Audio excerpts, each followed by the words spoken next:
Students, our next heading going to study is pressure due to fluid column at rest.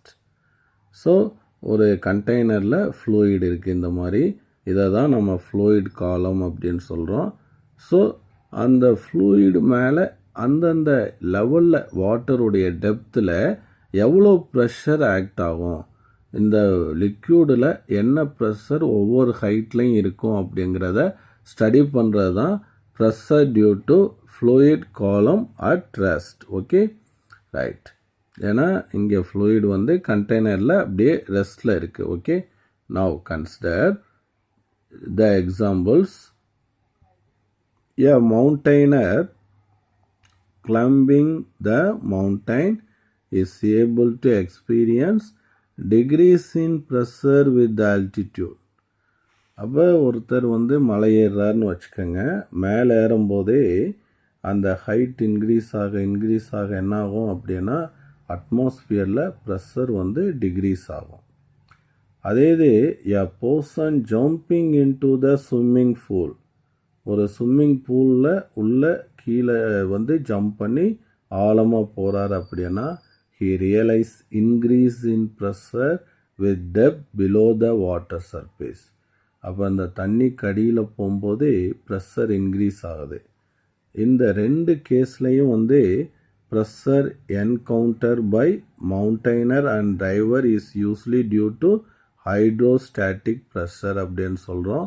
ஏன்னா ஏரும் சரி வாட்டரும் சரி தே ஆர் ஃப்ளூயிட்ஸ்.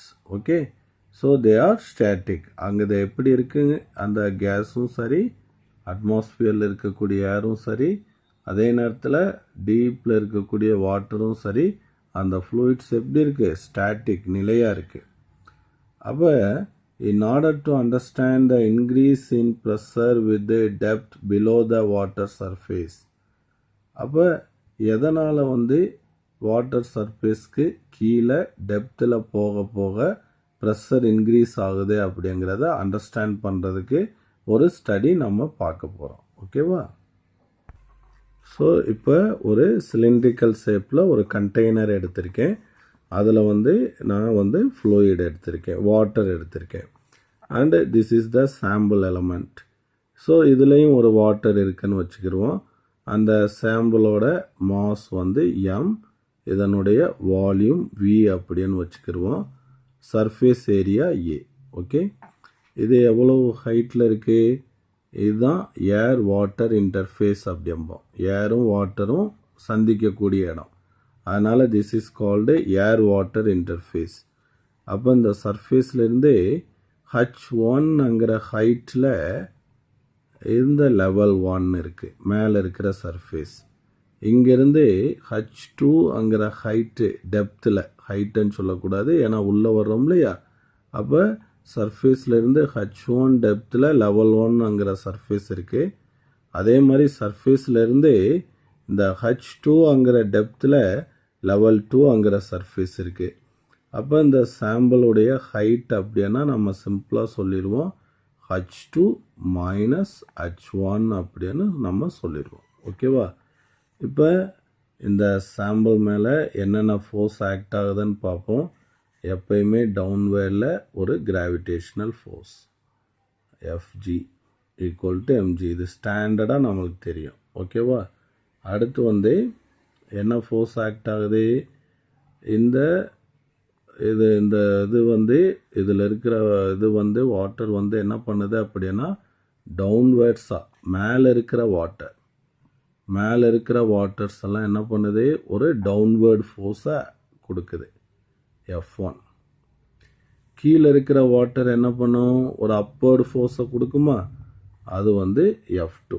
ஓகே, ரைட்ப்பா. இப்போ நம்ம ப்ரெஷருக்கு ஃபார்முலா படித்தோம். Pressure equal to force per unit area. அப்போ ஃபோர்ஸ் ஈக்குவல் டு என்னது, பிஏவா? ரைட்.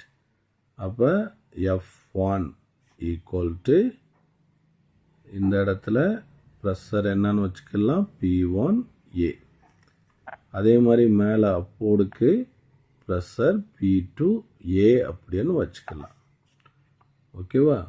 இப்போ அடுத்து என்ன சொல்கிறோம் அப்படின்னு கேட்டோன்னா, இது அப்படியே ஈக்லிபிரியமில் இருக்குது, நிலையாக இருக்குது. அப்படின்னா எப்போ நிலையாக இருக்கும்? The net force is zero. Net force எப்போ ஜீரோ ஆகும்? த டவுன்வேர்ட் ஃபோர்ஸ் பேலன்சஸ் த அப்வேர்ட் ஃபோர்ஸ்.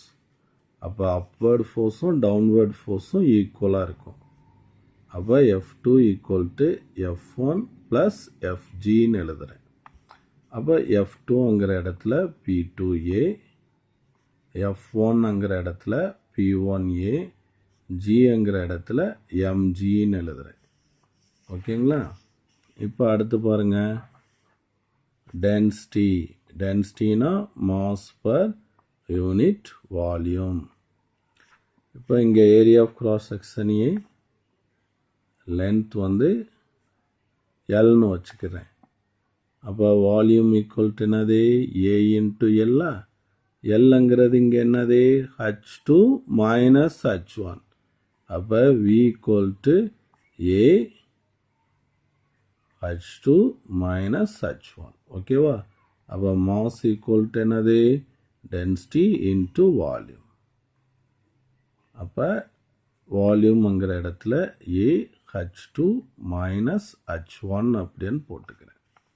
அப்போ P2A equal to P1A plus எம்ங்கிற இடத்துல rho a H2 minus H1 into G.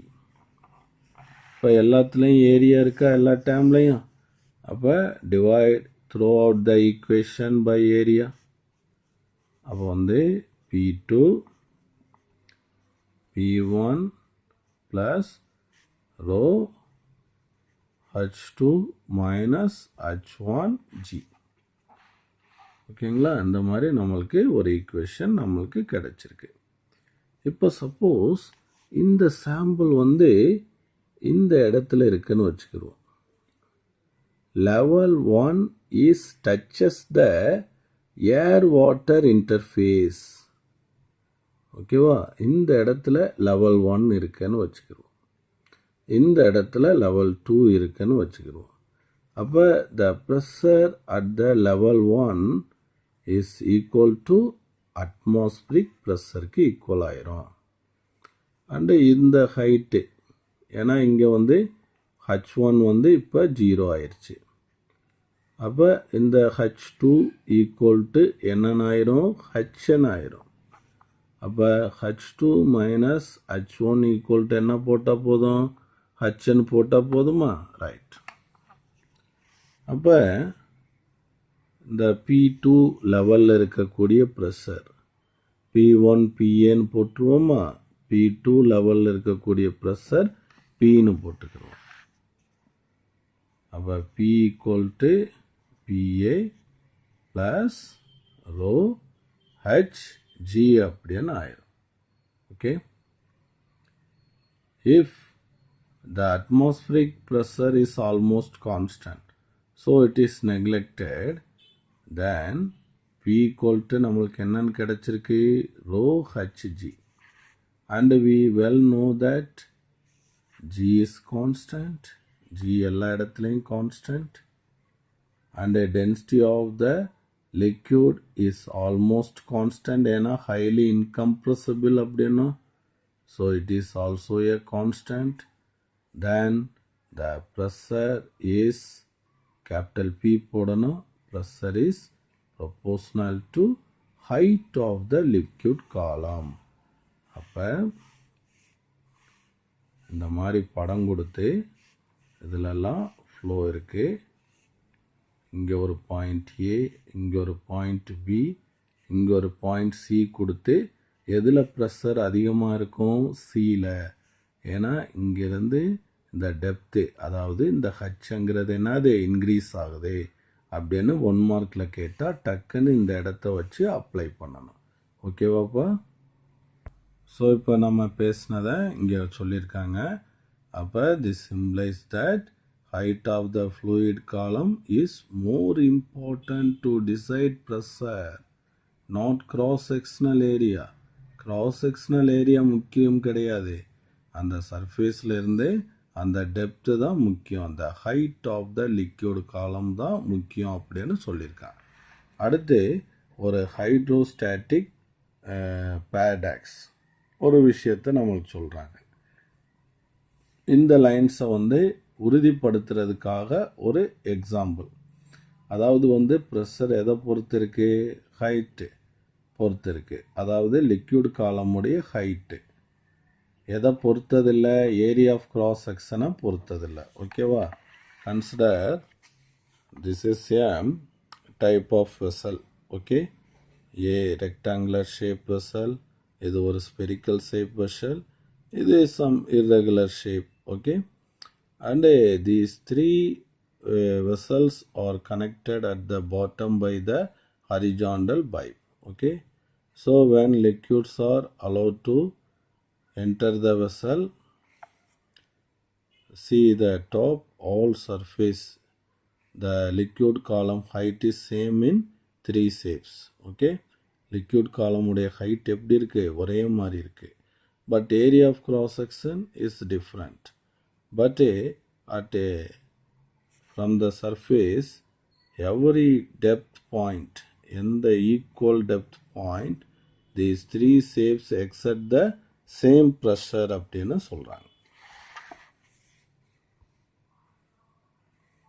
So it occupies the same level even though the vessel hold different amount of water.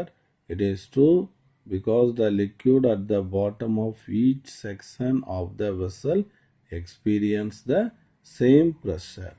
So pressure depends upon the height of the liquid column, not the area of cross section. Area of cross section கம்மியாக இருக்குது, இங்கே அதிகமாக இருக்குது. இதை விட இது இங்கே கம்மியாக இருக்குது. ஆனால் மூணுலையும் பாட்டமில் சேம் ப்ரெஷர் இருக்குது. ஸோ ஏன்னா லிக்விட் காலமுடைய ஹைட் மூணுக்கும் ஈக்குவல் ஹச். ஓகே, அதனால் ப்ரெஷர் எதை டிபெண்ட் பண்ணியிருக்குன்னா ஹைட் ஆஃப் த லிக்விட் காலமை டிபெண்ட் பண்ணியிருக்கு, ஏரியா ஆஃப் கிராஸ் செக்ஷனை கிடையாது அப்படின்னு சொல்கிறாங்க. ஸ்டூடெண்ட்ஸ், இப்போ ஒரு இன்ட்ரெஸ்டிங்கான விஷயம் டூ யூ நோவில் சொல்லியிருக்கேன். The atmospheric pressure at a place is the, எந்த ஒரு பிளேஸ்லையும் அட்மாஸ்பிரிக் ப்ரெஷருங்கிறது force exerted by air above the place per unit area. So அந்த இடத்துல உள்ள ஏர் அந்த சர்ஃபேஸ் ஏரியா மேலே எக்ஸர்ட் பண்ணக்கூடிய கிராவிடேஷனல் ஃபோர்ஸ் தான் என்னது, அட்மாஸ்பிரிக் ப்ரெஷர் அப்படின்னு சொல்கிறோம். ஸோ இது எப்படி இருக்கும் அப்படின்னா, it changes with height and weather கண்டிஷனுக்கு ஏற்ற மாதிரி மாறும். That is density of air அப்படின்னு சொல்கிறோம். அடுத்து, in fact the atmospheric pressure decrease with increase in elevation. நம்ம மேலே போக போக, எலிவேட்டானா மேலே உயரத்துக்கு போக போக அந்த இடத்துல என்ன ஆகும் அப்படின்னு கேட்டோன்னா அட்மாஸ்பிரிக் ப்ரெஷர் டிக்ரீஸ் ஆகும். ஏன்னா மேலே போக போக என்ன ஆகுது, கிராவிடேஷனல் ஃபோர்ஸ் டிக்ரீஸ் ஆகுது. அப்போ ப்ரெஷருக்கு ஃபார்முலா என்னது, force exerted per unit area. அப்போ மேலே போக போக கிராவிடேஷனல் ஃபோர்ஸ் டிக்ரீஸ் ஆகுறதுனால ப்ரெஷர் என்ன ஆகிட்டே வருது, டிக்ரீஸ் ஆகிட்டே வருதுன்னு சொல்கிறாங்க. அப்போ the decrease of atmospheric pressure with altitude, ஆல்டிடியூடுங்கிறது கிராவிடேஷனில் சொல்லியிருக்கோம். ஆல்டிடியூட்னா என்னது, height, haze and unwelcome consequences in daily life. Daily லைஃப்பில் விரும்பத்தகாத ஒரு விஷயம் அப்படின்னு சொல்கிறோம். ஏன்னா ப்ரெஷர் ஆல்டிடியூடில் இது டிக்ரீஸ் ஆகுறதுனால நம்ம ஹில் ஸ்டேஷனில் இருக்கிறவங்கெல்லாம் சமைக்கிறதுக்கு it takes longer time to cook at higher altitudes. அதே மாதிரி இந்த ஹில்ஸ் எல்லாம், இந்த ஹில்ஸ் கிளைம் பண்ணுறவங்களுக்கெல்லாம் பார்த்தீங்கன்னா ஹையர் ஆல்டிடியூடில் நோஸில் ப்ளீடிங் வரும். ஏன் ப்ளீடிங் வருது அப்படின்னு கேட்டோன்னா, உள்ளே இருக்க பிளட் வெசல்ஸில் ப்ரெஷர் இன்க்ரீஸ் ஆகிரும், அட்மாஸ்பியரில் ப்ரெஷர் டிக்ரீஸ் ஆகும். அப்போ அந்த வெசல் வழியாக அது வெளியே வந்துடும். ஓகே, அப்போ the nose bleeding is another common experience at a high altitude because larger difference in atmospheric pressure and blood pressure அப்படின்னு சொல்கிறோம். So the atmospheric pressure is standard value is at the sea surface or sea level is taken as 1 atmospheric pressure 1 atm அப்படின்னு சொல்லுவோம். 1 atm pressure equal to 1.013 into 10 power 5 Pascal அப்படின்னு சொல்லுவோம். Okay students.